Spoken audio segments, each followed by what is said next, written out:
Welcome to the Wealth in Yourself podcast, a show dedicated to helping you master the complex subject of money by simplifying it through stories and actionable advice. I'm Josh St. Laurent, and this is Wealth in Yourself.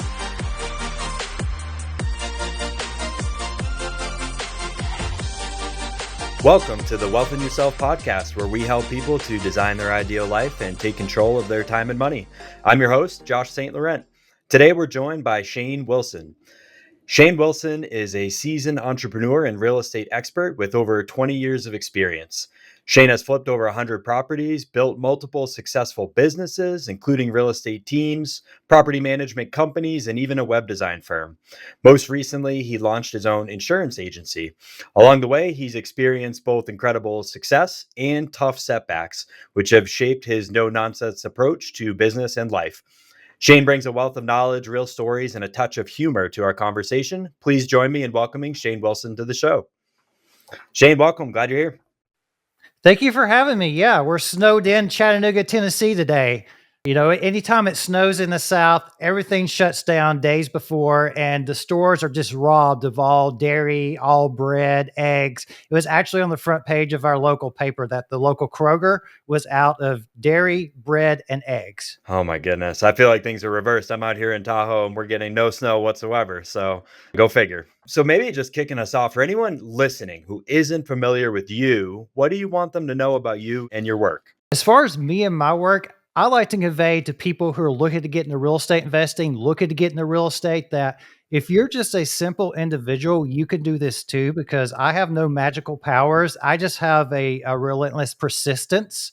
So if you're persistent, you can succeed in this business. When I was younger, I just had a fascination with trying to keep improving myself. And then in college, I decided that real estate was going to be the path that I went on. And when I graduated college, that was my focus. I took a third shift job and started trying to do real estate during the day. And it took a few years, but eventually got going. So as far as me and my work and my body, I just like talking to people and conveying that if you want to do this business, you can. It's not going to be an easy road. It's not quick riches, but I like seeing people being able to build their own life on their own terms and build it in their own design instead of just being a slave to a wage or an employee type mindset. I couldn't do that.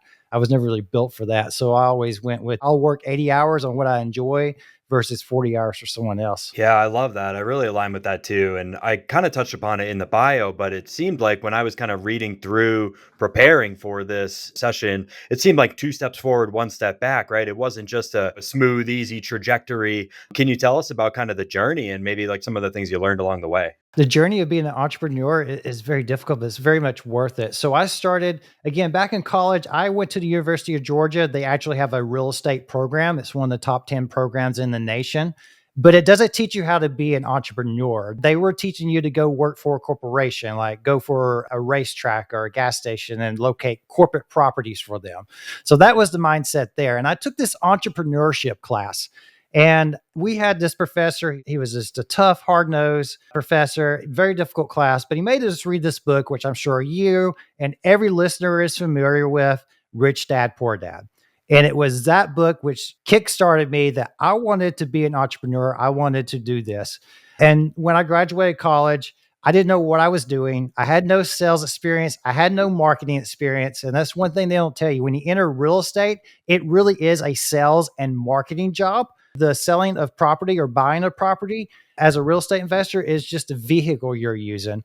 You have to have sales and marketing to find leads, close leads. And it took me a couple years of heavily educating myself. I went to all the local real estate groups. And back then we didn't have YouTube. So I went to courses. I spent thousands of dollars on courses, learning from everyone I could.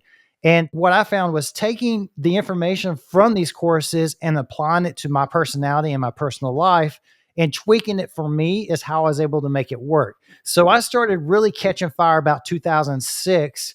Of course, the market was at a peak at that point. And then 2007, it did go down a little bit. And actually in June of 2007, you could not sell a house. Some people, the past couple of years in real estate investing, have been saying it's a tough market. And in my mind, I'm like, you don't know what a tough market is. In June of 2007, in my market, you could not sell one single house no matter what the price was. But a couple of us investors got together and we decided it would be a good time to go buy property because we knew there was going to be a dip and values had already came down pretty good. So we started buying up property. And in 2007, when I was 27 years old, I bought 27 houses. This was a massive mistake because the market continued down, not for 1 year, not for 2 years, on down to about 2011, 2012, it probably flattened out and started coming back. So in that process, I went bankrupt. I lost everything. And my reason I did not succeed is simply because I was focused on one thing. I knew how to buy houses, flip houses, buy a house, rent it out, owner finance. That was it. That was my skill set. I didn't know how to pivot, adjust, or do different things. A lack of knowledge, experience, and a bit of arrogance and youth and ego. So what I did when I came back in 2014 is I got my real estate agent license because after having over $1 million of debt go bad, you're a little bit scared to take on debt again, not to mention you're not very bankable after you just came out of a bankruptcy. So got a real estate license, started being an agent, developed one of the first real estate teams in our area. And again, it goes back to sales and marketing. Once I understood sales, I understood marketing, those skill sets started to transfer. So when you hear about people running different businesses, when you break it down to the core skill sets, those are the two that we can convey to most any type of business. So being a real estate agent, you're in between on the deal of selling the property and it's sales and marketing. I put together a team and we did that for a while. Property management, I had a property management company in 2009. It was a bad partnership. I learned about partnerships. Partnerships like a marriage. You choose the wrong partner, you get divorced, boom, chaos, right? So I started up my own company again in 2020 because another epiphany is that real estate does not have a lot of cash flow. And I think that is probably the biggest reason a lot of real estate investors fail, a lot of real estate agents fail is there's no underlying cash flow. And if you're over leveraged and the rental income is not there to support you yet, you don't have enough equity built up over the years, very precarious situation if things do go south. So the course of my journey is, trying, making a mistake, backing up. What did I do wrong? Let's go try something else and see what I'm learning and what I can keep growing from. And hopefully now that I'm 44, one thing that I'm really proud of is I did go all out in my 20s. I took a huge amount of risk in my 20s and it didn't work out. But I made all those mistakes when I was younger now. And I feel very confident in my skill sets now and my ability to run a business and keep a business. And you give me any market right now, and because I'm very diversified in my income, I can make money in any market, I feel like. Sounds like a lot of learning lessons along the way. Like, I think one of the very first things you mentioned was how important persistence is. And I mean, I think that you're really demonstrating that. And now, fast forward to today, you've built multiple businesses across multiple industries. So you mentioned persistence, sales, marketing. Like, what were some of the skills, techniques, practices that were, most important, I guess, for like the long-term success that you've learned over the course of kind of like failing, coming back, doing it better, learning more. Like, what are some of the things that listeners can implement in their own business or real estate ventures, I guess, that you've learned? So let's just take a real estate investor. If you want to be a successful real estate investor, you have to find deals. And the number one question any new beginner is going to ask is, Shane, how do I find a deal? And the answer is actually very simple. You're looking for what's called a motivated seller. A motivated seller is someone who has to sell their house. They don't want to sell their house, but in their mind, they have to sell that house. They're moving, they're behind. There's a reason that they need to get rid of that house. They want to be a don't wanter. They don't want that house anymore. So you got to find those people. What's the skill sets you need to find those people? You need to have marketing skill sets to target those people. So now you have to think about, where is that target of people at?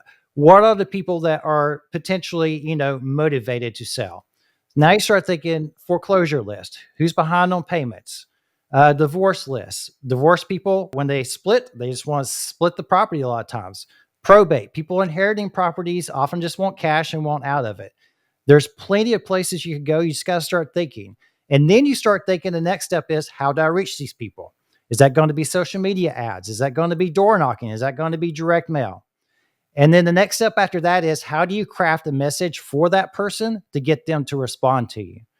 And that also is a lot of experience. You can cheat a little bit if you could find a good mentor or a good teacher or buy a course somewhere, That will get you ahead, but still, it really does just take that experience of just doing it day in and day out and learning from mistakes. And you could start anywhere. If you have no money, you can go knock on a door. It works. It's time consuming, but it works. If you have money, you can test out marketing. So you find the motivated seller. Well, now you found them. That's the marketing part. Now you got to get into the sales part. You've got to meet that motivated seller. You got to find out what they need. How can you get them what they need so you can get the deal that you need? And it's a win-win situation. So now you're getting into sales. And a lot of people demonize sales as being this bad thing that you're trying to do a win-lose situation. Anytime you're talking to a motivated seller, talking to somebody in a situation where they are potentially losing their house or they need out of their situation, you have to have a lot of empathy when talking to them so you can work out these win-win solutions. So those are the steps you take as far as learning. And that's just what I've done throughout my career is every business I've taken, who's the customer, who's the person I'm trying to reach, and then how do I create a win-win solution? So whether it's being a real estate investor, whether it's being a real estate agent, whether it's being an insurance agency owner, we're actually getting into business brokering. It's all the same thing. How can you help people? How can you find those people that you need to help? Yeah, I couldn't agree more. Like, I'd love to dig even deeper into like what was the catalyst for you? Was it a mentor? Was it a course? Like, what was the journey for you into this marketing? Because I talked to a lot of real estate investors, and you're absolutely right. One of the hardest things is, hey, I can't find a deal, or I don't know how to find a deal. Where do I begin? What was that like for you? How did you start? Was it door knocking or maybe something else? One of the REIAs I went to, this older gentleman, he was an attorney, probably in his 70s. He stood up at the front of the room. He looked at a piece of paper and said, "This is a signed contract. This is a deal. You know how I got this deal? I made an offer."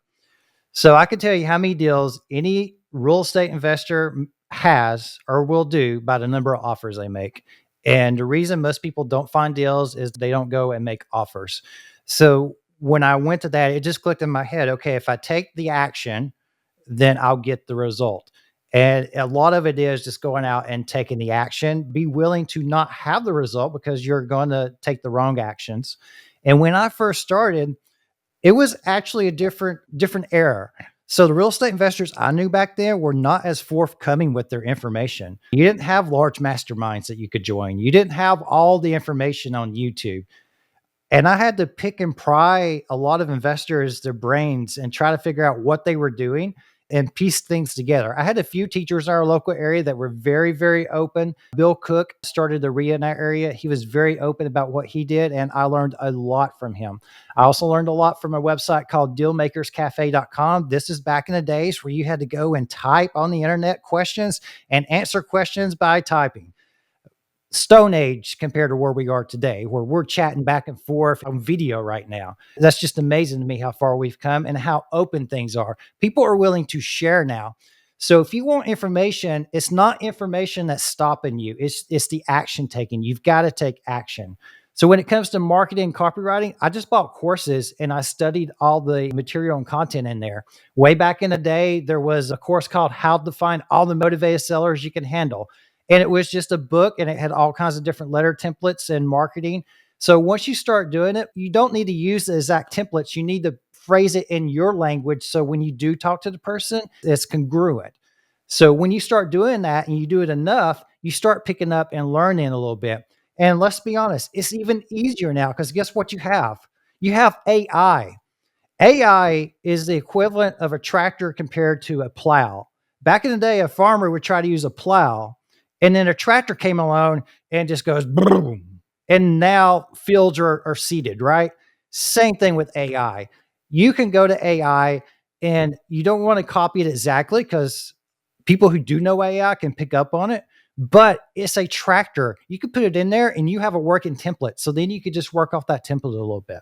So there's plenty of places to go. And it's just a matter, again, of going to all the different courses, going to all the different places, compiling that information into your brain, and then actually using it. Because if you don't use it, it doesn't get tweaked to what you are and who you are.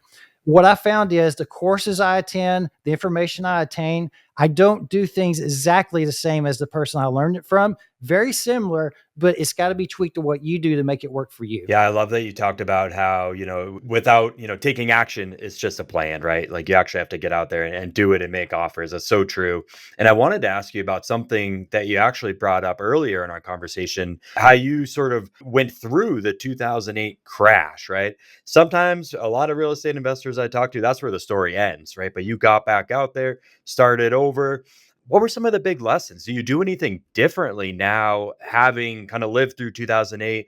Do you do anything different now with your investing to safeguard or protect yourself on the downside? So again, the biggest thing I learned back then is to diversify my skill sets. So I have multiple skill sets now and multiple income streams.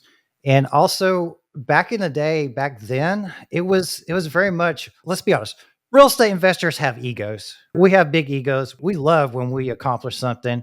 And back then, it was very much, I'm a real estate investor and that's what I do. Actually, real estate agents and real estate brokers were demonized. People were real estate investors always put down real estate agents and real estate brokers.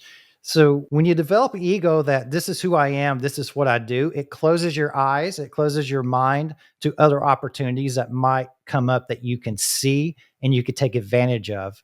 What I like to do now is I like to build a business and then build adjacent streams of income that fit within that business. So, like a giant corporation has different divisions. For me, I have a real estate investment division where I will find a good deal. I'll act on it, but I'm not out trying to buy one house per month. It's much easier to just be in real estate, know a lot of people, and then I stumble across a few deals throughout the course of a year. And then I have a real estate agent team. So I have agents who go out and produce commissions for me. I personally didn't enjoy being an agent as much, but I have some really good agents under me. So that's another income stream. Also, low leverage. Whatever reason, back in 2008, we just bought houses and the banks were just giving us loans like crazy. I'm very much against being overly leveraged at this point. It's probably held me back a little bit actually from my real estate investing side because I'm just very cautious about getting into and longer term deals like that. Consider it PTSD at this point. But I like diversifying out. So we have the real estate agent side. I don't have to have any debt for that. I just got to know sales and marketing, get my team leads, and then they also develop their own leads. The property management is a cash flow business. So if we go into a downturn where houses stop selling, then I still have money coming in because investors still own these properties. Investors still have rental income coming in. I still have cash flow. That all fits within my brokerage. That all fits with the real estate investing. I started the insurance agency to help landlords with their insurance needs because I'm a property manager, right? I've got all these landlords. Why don't I market an insurance business to go along with this as well? Hire out a really good producer, and then I could be the face of the company, go out, talk to people, send the leads to her, and then she could run the leads. So a lot of this was what am I trying to do? How can I systemize it out? And then you've got to find a really good person to put in place. That's the key. If you try to go out and do five things at one time, you're going to fail doing that. You need to focus on one thing, get it going really well, and then get somebody that you can insert in there to cover about 85 to 90% of things, maybe two people if you need it, and then move on. And it's like a scaffold. You want to build another level that you can add on to. And if you do that, that really fortifies you for downturns and for market cycles. Another thing I did one time is we're a HUD listing broker. Foreclosures are out of style right now when it comes to REOs, but that is another track I took from my brokerage to help hit us that if the market went down, would be in good shape. So, and the other thing to remember too is I've been at this for 20 years. So you're not going to go do all this in 1 year. It takes time, but that is the path that I've laid out for me that works for me. And again, everybody's got to find their own path. But obviously, being shaped by going through a huge economic crash where I just got completely obliterated, completely crushed. My biggest lesson was I needed to diversify, and I don't want to ever be in a situation where I only know how to do one or two things again. It seems to me that, you keep bringing up the teams that you've built in place, right? You've got your realtor team, you've got your property management team, and I would have to imagine that is a huge part of being able to scale. So can you talk a little bit about, I mean, you scaled your property management company to, I think it was over 400 units, right? You've got this top producing real estate team. What were some of the steps along the way and some of like just the key points? A lot of people try to build teams and struggle with, hey, I can't find good people, or I don't know who my first hire or my next hire should be. What have been some of the learning lessons for you along the way as you've scaled and built some of these teams? Making mistakes. When you make a ton of mistakes, you figure out what not to do. So going back to that property management company that had 400 plus units, that was the one that had the bad partnership. We had 3 employees. They were all in one office. They didn't get along. We had fights. We had drama. And this, of course, was when everything else was going down. So it was complete chaos. And what I learned from that is I prefer much smaller teams and I prefer to keep people in their lanes. I'm not going to scale $100 million business doing that, but I can create multiple streams of pretty good income and I can have 1 or 2 people, but they're in their own lanes. I'm very big into remote. All my agents were remote and I could deal with them one on one. I don't have to worry about office drama doing that. The people I've hired over time have been people that I've ran into over time. So my first hire for that property management company back in the day, she's actually my top commercial agent. She does millions of dollars in sales each year. And I help her on the back end whenever there's something more complex in the deal that she might need my brain on. So we work together really well on that. I have a couple of agents that do a few deals here and there, but she's my primary one. We've worked together for over 15 years now. And then my property management side, I have an agent who was on my team in 2017. Her and her husband built a house in Atlanta. COVID made that equity go way up. She stopped being a real estate agent, sold her house. They went into an RV, traveled across America, and they were young. Love that they did that when they're young, like late 20s. But she wanted to work remotely. So I said, great, let's work part time as an admin for my property management company. And as I've been able to grow that property management company, she did the traveling for like a year and a half. Now they're back in Atlanta, settled down, looking to have a family soon. Now I've been able to make her full time because we've grown so much. And then we hired on someone. What I did for that is I don't think I'm very good at hiring people. So I actually made her interview everyone. She picked out 1 or 2 that she liked, and then I interviewed them with her, and then we settled on someone. So that helped me out a little bit too. I tend to be overly optimistic in people, and I am very bad about missing blind spots. And I think as an entrepreneur or a real estate investor, we tend to be that way a little bit. A lot of us anyway tend to see the opportunities, tend to see the good side of people. And I think that's a blind spot when trying to hire people. So I don't have a really good answer on hiring people, but the key people in my organization I have met over the years and I grew to trust them and they just wanted to stick with me and work with me. And then my insurance side, same thing. She was an agent for me for a while on the real estate side and helped me in my property management side. She went elsewhere for a couple of years and then got her insurance license because I was doing the insurance company. So she put her insurance license with me and helps me with that. It's a little bit of a happenstance to people I get. They like working with me because I'm not a high pressure person. I'm not going to come in and berate people every day. And I'm not going to come in and talk down to people every day. And I think in the current society we're in, you get a lot farther propping people up. You still got to hold them accountable. You still got to have boundaries and have, things in place. But it doesn't work to just beat people with a stick. If you try to beat people with a stick with power, when you do that, people want to get revenge against you. Power and authority works, but people are always trying to get back at you.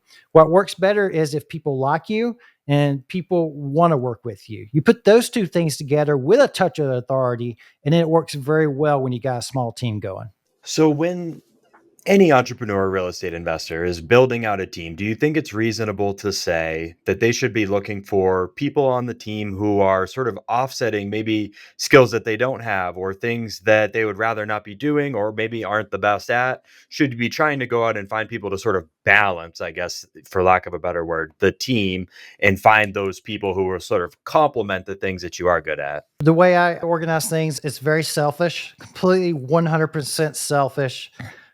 I didn't like being a buyer's agent. I hated it. I showed this one gentleman over 30 houses. He was qualified 450,000, and I decided I was not going to show a buyer ever again if I could help it because it was exhausting. I didn't enjoy it. I started finding people to build a team at that point. So a lot of the reasons that I put people in place is I don't enjoy doing certain things. And so for the real estate team, I didn't enjoy being an agent. I didn't enjoy answering to 10 different people just to try to get a deal together. As a real estate investor, we're talking to a seller, we're talking to an attorney, we're closing the deal a lot of times if there's no other agents and stuff involved.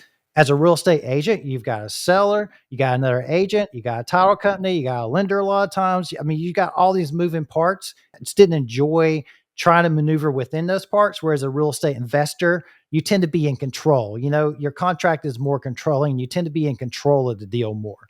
And that way, I just didn't enjoy it, but I knew it was still profitable. I knew I still wanted to keep it going. So I kept the agents with me. I actually broke up my team from 3 or 4 people because the other thing that happened with that is I had 3 or 4 agents, but when I try to go on vacation, I'm the one that has to put the fires out. And when you have 3 or 4 agents and you have 10 deals under contract in the pipeline, there's always something going on. So I was getting phone calls left and right.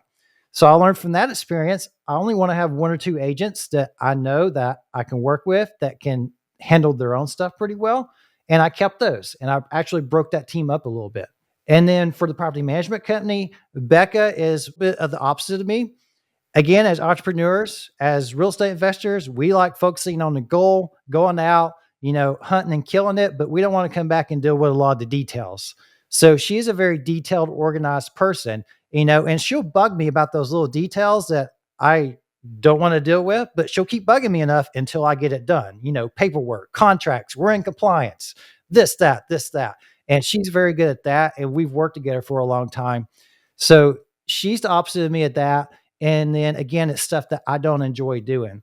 With most of my businesses at this point, I'm very much on the overseer part, but I don't construct my businesses where it's totally relying on one person. If one person did walk away, it's not an overload. It would be annoying. It would be difficult. I wouldn't want to do it, but I could step in and keep things going until we figure it out. Advice I would give is don't overload. And in my 20s, I thought I'm going to be on the beach sipping drinks and my businesses are just going to run on their own because Rich Dad Poor Dad says so and because E-Myth Revisited says so.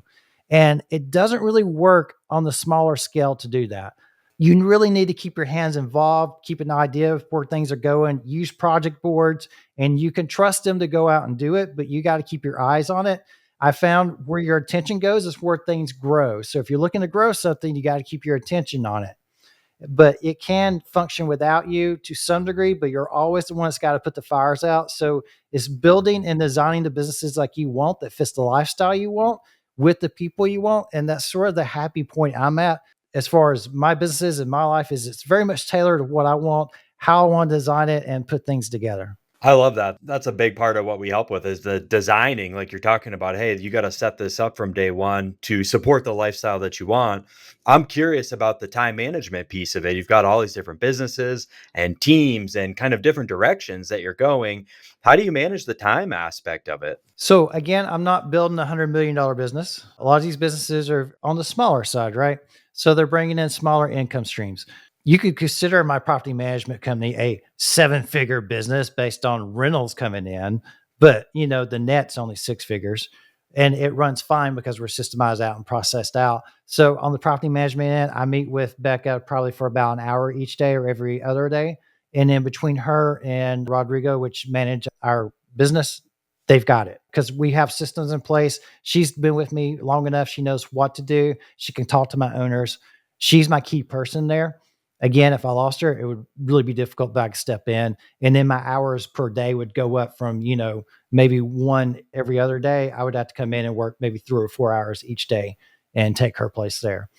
So that's my time management and property management for the real estate agent business. Andrea Nicole, my top commercial agent, it comes down to her deal flow. So how much we got going there and the complication of the deals. If they're not very complicated deals, a lot of that is very systemized. The more complicated deal, then a little bit more of my time that goes involved there. Let's call it maybe an hour a day on that. The insurance agency is new, but I have a producer there now. But that business is new and I'm actually still learning that business. So a lot of my time for that business is a lot of education, a lot of knowledge, a lot of learning, and then also coordinate and figure out systems for that. So that's sort of our baby business that we're kind of working on growing. Very low revenue business, very low premium that we've written. But this is like a 10-year plan on that business and the property management business to just grow them over the next 10 years. So I'm not in a rush.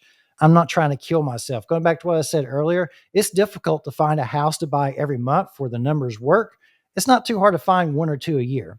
So same thing with my other businesses. My property management company now, my new one that I started a few years ago, is only at 120 units, but it's very profitable, it's very lean, and it works. It's a really good income stream.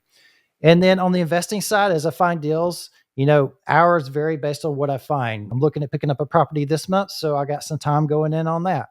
It varies day to day, and that's what I actually enjoy about this business is that it does vary. Now, if you put things and they all domino and fall, that means it's going to be a very long day for me. But for the most part, most of my days are pretty much 6 to 8 hours, but it's stuff that I enjoy. It doesn't even feel like work to me. A lot of what you talked about goes back to the team, like having the systems, processes, the right team members in place. Makes a lot of sense. You can't do this alone. If you're going to be in business and you actually want to keep your sanity, you can't do it alone. Because if you try to do every single thing yourself, when you're young, you kind of have to do that. If you're in your 20s, you need to be working those 10 to 16-hour days because you don't have the skill sets, you don't have the knowledge. But as you get those skill sets and knowledge, one thing that I really had to get over was my mindset of I could do this better than anyone else. And I would get frustrated trying to let other people do it, and they wouldn't do it up to what I thought the standard should be. What I had to shift in my mind was, how can I train my people to do this well? So a lot of my time is actually going in, doing screen recordings of this is wrong. This is how we need to do it better. This is incorrect. This is what we need to do. So I spend a lot of time doing that. And instead of going in and fixing it myself, I explain what was wrong and then I do a recording. So it takes more time to do that. But in the long run, once you get someone trained up like Becca on my team, your time is massively freed up when you can do that. Makes a lot of sense. I want to transition a little bit and ask you about in today's market conditions, kind of what you're looking at, because you've gone through sort of this feast to famine and back again through the market cycles of real estate. You've been doing it a long time. What are you looking at in today's environment? What is attractive to you? Let's actually add a little clarity to real estate investing. So people say real estate investing, but there's real estate investing and running a real estate business. So if you ask me about real estate investing, I'm looking to pick up right now, maybe 1, 2 properties a year that I plan to hold and eventually just pay down. I prefer to be at 50% equity to loan to value ratio. So if I have debt, everything combined, I want to be at 50%. That makes me happy. It makes me sleep well at night. A lot of real estate investors, which you're in finance, I think you can attest, they underestimate risk. We love to go out and take risks, but we actually underestimate risk. We underestimate that when you take out debt, that debt is an added risk factor. And a lot of people don't take that into consideration.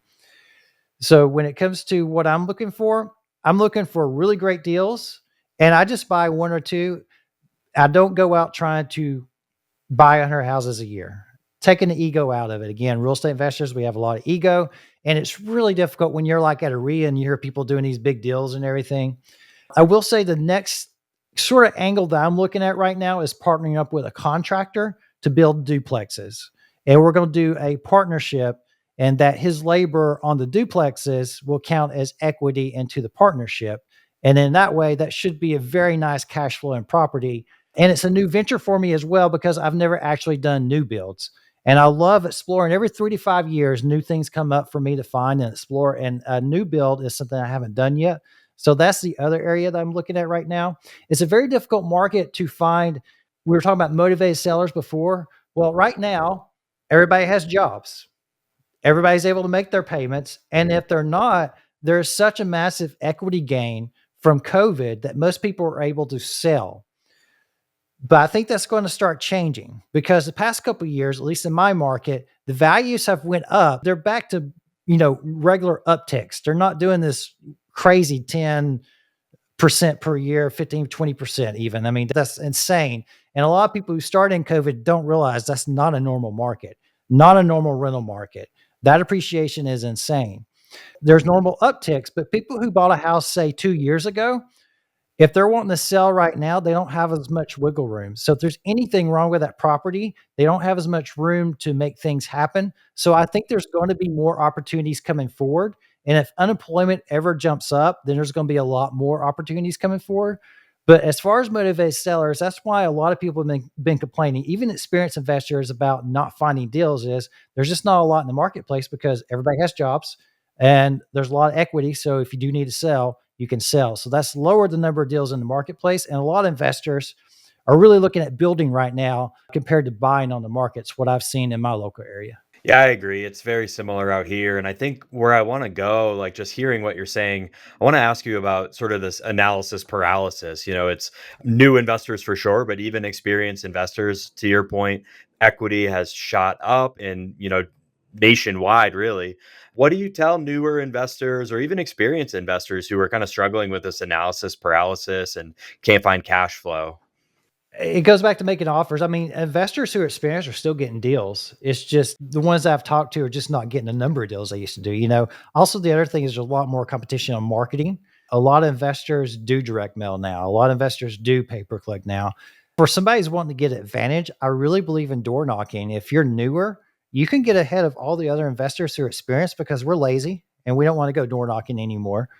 But just by going and knocking on doors, knock on pre-foreclosure doors. Another really good hidden market to find deals, moving sales. If you go to a moving sale, sometimes there's a reason that they're moving. They're about to lose their house. Go to a moving sale and say, why are you moving from this nice house? And dig into things. Even, within just walking in a neighborhood, knocking on doors and saying, hey, I'm just looking to buy a house in this neighborhood. Do you know anybody that happens to be selling? We've looked at everything on the market already. And sometimes you can find things that way. I think the number one thing a new investor can do is get out and just start talking to sellers. And when you start talking to sellers, start making offers to sellers. And if you do that enough, you will find a deal. Just because it's more difficult right now doesn't mean deals are not out there. The very experienced wholesalers are still finding deals right now. So if they're doing it, you can do it too. But if you're newer, I wouldn't try to compete on a direct mail, large marketing scale because a lot of wholesalers went out of business trying to do that. I think you really need to focus down and get more face to face. I think that's where you can get an edge right now. I love that advice. In this age of AI and, automation, that's one thing that can't be replaced. So I really like that you went there. I'm going to sort of transition to these three questions we like to ask towards the end of the show. And the first one is, what does living a wealthy life look like for you? So back in my 20s, I was determined to not live an average life. That was my mantra back then. Different phases of my life, I've had different sort of mottos or mantras that have driven me a little bit. And in my 20s, it was I did not want to live an average life, a typical life. So for me, freedom is the ability to do what I want to do on the terms I want to do it. In my 20s, I thought that was going to be sitting back on the beach and sipping drinks. But actually, as you start working and you start developing a passion and a love for what you do, you enjoy working. And believe it or not, when you do start traveling and you start doing things after a while, the world is actually smaller than you think it is. Once you start traveling to multiple locations in different places, they all start to look the same after a little bit. Every place has a Walmart, every place has a Starbucks. So you have this idea that you're doing this so you can just buy all these houses and then go travel the world and never work again. But almost every real estate investor who has retired or taken off, they tend to do something. They come back a year or two later and they start doing real estate again or start doing something related to real estate. Is what I found. So if you are looking to do this business and design it in a way that fits your lifestyle, I think that's what my drive was. I didn't want to work for someone else. I was terrible at it. That security guard job I mentioned earlier, I got fired from it because I'm a terrible employee. But I love what I do when it comes to real estate. I love waking up and what have I got going on today, doing what I want to do. But at the same time, I have my time. And that's the most valuable thing this business gives you if you structure it right is your time. Because last year my dad had kidney cancer. Most people can't be there for their parents, can't be in a hospital every single day because they have a job, because they have financial obligations, because they can't be there. For me, I was able to be there every single day. I was able to research and study everything and talk to the doctors on the doctor's level because I had the time, I had the teams in place, but I had the time to be there. So the freedom to have your time to develop your life the way you want to do it, that is the most powerful thing this business can give you. But it takes time to get there. It takes work to get there, and you're not going to get there in your first 2 years. I think that's a misconception. When you're looking at the end result and not enjoying the process, not enjoying the work, you're probably not going to get there, is unfortunately the truth about it. The time freedom is invaluable. If you could give one message to someone working to gain financial freedom who isn't there yet, what would it be? Be relentless. A lot of people have a mindset, I just want to be happy. But happy is actually a very non productive state. You want to be relentless. And what I mean by relentless is if there's a wall in front of you, it's not sitting here and banging your head against a wall. Relentless is there's an instruction. How can I find my way around? And then you find the exit and you go. That's the difference between banging your head on the wall and doing the same thing over and over again. If you're relentless, you're determined you're going to get there. You may feel bad, but you know you got stuff to do, so you go do it. You may be having a bad day, you get up and you go do it. If you're relentless, you will eventually get there. You can't keep making the same mistakes because you'll be out of business. But if you're relentless and keep driving forward, keep moving forward, and keep pushing forward to find solutions, to keep finding a way to stay in business, to keep afloat, you're going to eventually develop those systems. You're going to eventually find those people to put on your team, and you'll eventually be successful. The main thing is most people don't allocate enough time to go do it. If you are in a 9 to 5 right now, you're going to have to put your weekends aside. You're going to have to put your evenings aside to figure this stuff out. And it's going to take some time to get there. The reason most people fail, like I said, is they don't put enough time into it. They give up too early. They're not relentless, or they misconstrue the finances. They don't have a cash flow under them to actually make it work. And I've seen so many people, you're in the financial advisor business. When people tell me, should I quit my job to do real estate? I always say no, because believe it or not, if I had a job and had actually just invested in real estate, not ran a real estate business, but invested in real estate, I would probably have a higher net worth than I have now, because I wouldn't have been through all the roller coasters. I wouldn't have been through all the market cycles. I wouldn't have been through a bankruptcy. And the most successful investors I've seen do invest. They have a standard job or they have another business that's a cash flow business, and they buy properties on the side. It is very, very tough to succeed as a real estate investor. You can do it, it's possible, but it is very, very tough to do it. So it's not a road for everyone, but if you really, really enjoy it, you can go down that road and march down that road, but it's not going to be easy. It's going to be bumpy, but it totally, in my view and my life, I wouldn't change a thing because it's made me who I am today. I love the answer of relentless because after hearing your story, I mean, you're living that out. And I'm curious to hear this third question, what your thoughts are here. But if you only had $1,000 and you're starting over, what would be the first thing you would do with that money? I would actually not do a thing with that money. I'd go find a real estate investor and say, what can I do? Find an experienced real estate investor and say, hey, can I go knock on doors and find a seller? Go find an experienced real estate investor. If you've got no money, but you got time, again, you find somebody who's been in this business for 10 to 15 years. I don't want to go knock on doors anymore. But you know what? I could work with you for an hour, show you what to do, show you what to say, and then send you out there. And if you find a deal, I will certainly give you some money out of that deal. You don't have to spend any money that way. You just have to be willing to go and put the work in. You have to be willing to go and do it for free. Everybody expects to be paid, but if you do it for free, there's a guy in our local area.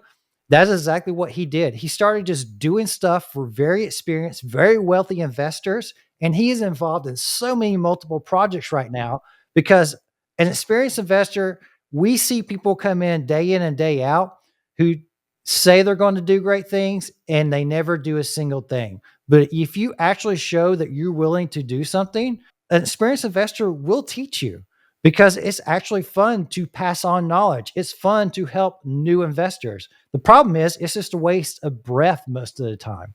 So if you can prove that you're not one of those, save that $1,000, go find somebody who knows the market, go find somebody that you can help. Whatever it may be, just try to help them. If you follow someone on social media that you know is a successful real estate investor and they post something like, hey, do you know where I could find a clean out crew? Or hey, I need a few guys to do this on this day. Raise your hand, message them, beat their door down, and do it. because they see you're taking action, and then don't take a dime from it. Because what that's going to create is you're doing something for them, but they didn't pay you. Guess what human nature is? If you do something for somebody, the other person wants to do something for you. So instead of taking currency, ask for knowledge, ask for help, ask for guidance. And if you do that, you'll find somebody who will help you, that will give you the knowledge, that will get you started on your track. I would just save that money because you're just going to throw it away, trying to figure it out yourself. And the world we're in is very different. People are willing to share knowledge because we know it's all out there now. We can't hide anything. There's no secrets. Go to YouTube and search. Everything's out there. What you need is somebody who's compiled that information, who knows the markets, and has developed a system that you can learn from. So save the money and go learn from somebody is what I'd suggest. I love that answer. For someone listening who wants to connect with you, where's the best place to find you online? I have a website called ShaneWilsonTraining.com. I actually have nothing for sale on that website right now. It's just a group and community website that I've got going. I'm putting free content, recorded content on that website, so you can sign up completely free. I'm also on all the social medias, of course, Shane Wilson Real Estate or Shane Wilson Training. You search those up, you'll find me. I don't actually have anything that I'm selling at this point. I just enjoy doing these talks, doing these interviews, and I love real estate questions. So if you find me, send me a message. I'll be happy to answer a question, but I do want you to be an action taker. If you're not going to take action, you're not going to take advice, please don't waste my time. But if you have a question and you actually are legitimate, send me a question and I'll answer it. If I answer the question though, and you send me another question without doing the steps in the first question, I'm probably not going to answer your second question. So again, if you're an action taker and you want to learn real estate, shoot me a message and I'll talk to you. But that's pretty much it. You can find me, Shane Wilson Real Estate, Shane Wilson Training, and my website, ShaneWilsonTraining.com. Perfect. Thank you. We'll drop some links in the show notes, make it easy on the listeners. But I just want to say thanks for being here. This has been really fun. Yeah, I've enjoyed it. This has been the Wealth in Yourself podcast, where we help people to design their ideal life and take control of their time and money. Our guest today was Shane Wilson. Thanks for listening, and we'll see you next time.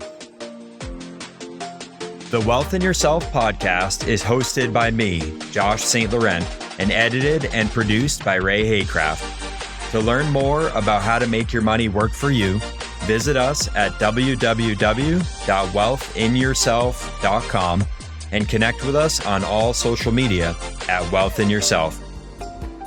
This podcast is educational in nature and is not meant to be investment advice. Please do not construe anything said to be advice, and the opinions of the guests may or may not represent the opinions of Wealth in Yourself. This podcast and the information presented are separate from my employment at Golden Gate University. Still, they are part of my mission to make no-cost financial knowledge more accessible. If you like the show, please take a moment to leave us a review. We read all of your feedback, and we want to make sure we cover the topics that matter most. If you have a specific subject you'd like us to explore or a guest you'd love to hear interviewed, don't hesitate to shoot us a direct message. And as always, thanks for listening.